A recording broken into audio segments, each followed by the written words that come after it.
Hello, I'm Maheen. I'm still here at Gamescom 2018, and I'm here today to talk with Gabe about the newly unveiled Breach. Could you tell us a little bit about it? Sure, yeah. It's an action co-op RPG at its core. You can play 1 to 4 players. The rest gets filled in with AI.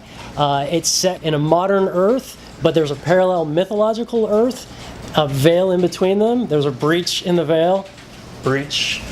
And now the two Earths are combining, and the terrains are mixing. And one of the levels, like the level you just played, I believe, was Tokyo, where you're going through Tokyo City, but there's like this Japanese haunted forest in there, and you're fighting against things from Japanese mythology, like Onis and Onryos and food dogs, what have you. So could you tell us a little bit about the alpha and what your schedule is for release?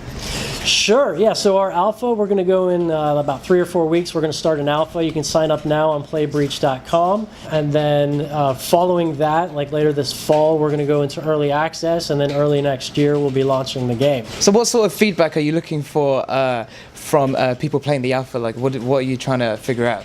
So one of the big things is we're a smaller company, so we need to be testing scale. So we're wanting people to get in there to get some volume going. Another big thing is that one of the key features is, like, in this game you create a character. So you pick the hairstyle, your character name, the starting outfit, and you pick a class among a choice of 6 classes at the beginning.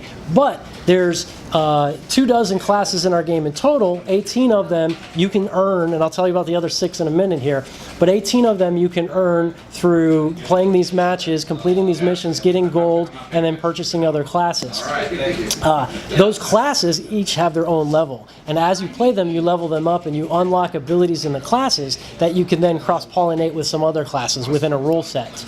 And so one of the things we're looking to test is that kind of customization and kind of what classes are working, which abilities are pushing the difficulty modes farther in co-op, that kind of stuff. One of the other key components we have in the game, and other features, we have a different kind of enemy. Besides, like, the monsters you're fighting, the standard monsters that you wade through, but then the stronger elite monsters from mythology that we're talking about, Anubis, Horus, what have you, we have this other one called the Veil Demon. That veil that was separating it, sort of this dimensional demon that now haunts you throughout the level, so follows you. Now this Veil Demon in your co-op matches could have different abilities that changes the environment and obstacles. Like, you might be against a Veil Demon that does cage traps and fire traps. You might be one that summons these like laser towers that melt you, as well as obelisks that can slow you down, things like that. Different obstacles. So every time you play this match, there's different enemies you're going against, but there's a different Veil Demon that's affecting the match. Now this Veil Demon can also possess and empower monsters, and so that's going to change the individual monsters and how they play when you're playing against it in AI. And you can play solo, you can play co-op, you can also play a custom mode where you just have friends with your buddy and someone can take on the role as the Veil Demon. You kind of just smash each other, have fun, talk some crap. But yeah, the focus is like the co-op and the difficulty modes and pushing it, and we got a bunch of different game modes. Mm-hmm. So talk to us a bit about testing all that. Sorry, but testing all that is a big part of the alpha. Talk to us a bit about the mythology and like the sort of influences you had. So I've seen a lot of the Japanese sort of stuff. What other sort of like lore and mythology have you taken from? Whenever you have any kind of mythology or conspiracy theory type storyline, you got to go to Egypt. You got to go to Pyramid of Giza. You got to go to Valley of the Kings. And so you're fighting Anubis, Horus, Sobek, Ra, all those things from mythology there.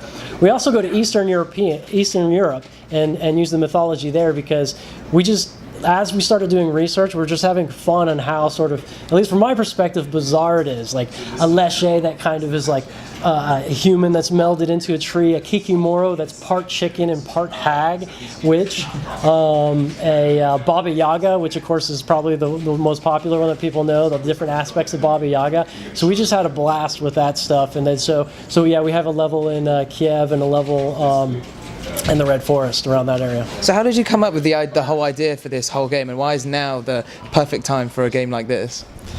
Well, I don't know if now's the perfect time, but if it's the perfect time, I appreciate that. Yeah, I definitely think so. You think so? Cool. Yeah, it's really just like a passion of ours. There's, we started a company because we wanted to do something different, and it's a different game. Once you get your hands on it, you can experience it. There's only so much you can get by talking about it or whatever. We've worked on a lot of games in the past, a lot of us from EA and BioWare, and I'm from Mythic originally as well, Mythic Entertainment.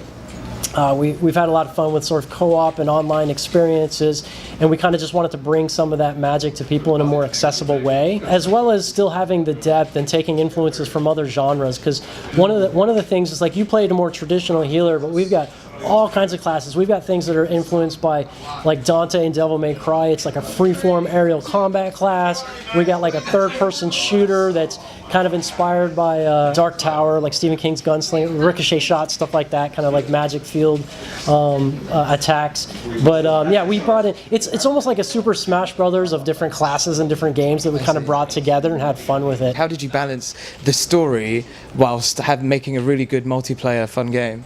Sure. So like I said, there's solo mode and there's co-op mode and then like custom mode. So you can play in solo mode and you can fully experience the story and take it all in at your own pace. But ultimately, we kind of bookended it where you got like a motion comic at the beginning before the match starts, and then a motion comic that sort of wraps it up at the end. And then you have people within the kind of safe house area where you're basically in this social zone. It's the Library of Alexandria. In our timeline, it never got burned down. It actually just got hidden, and that's where all the spells and spell books are at. But that's where you kind of can hang out and, you know, do your dances and your emotes and your training dummies and train all those things. A lot of that takes place there, like in that social area. You can talk to people with the quests, and you have the conversations there. Kind of like in a Diablo kind of style, in the safe haven, in the haven or whatever. It's sort of like that, but obviously we're third person, not top down. And then yeah, you go into the match and you get some voiceover and stuff like that. Oh, okay, cool. Yeah. Well, thanks for talking to me today. Good luck. Yeah, of course.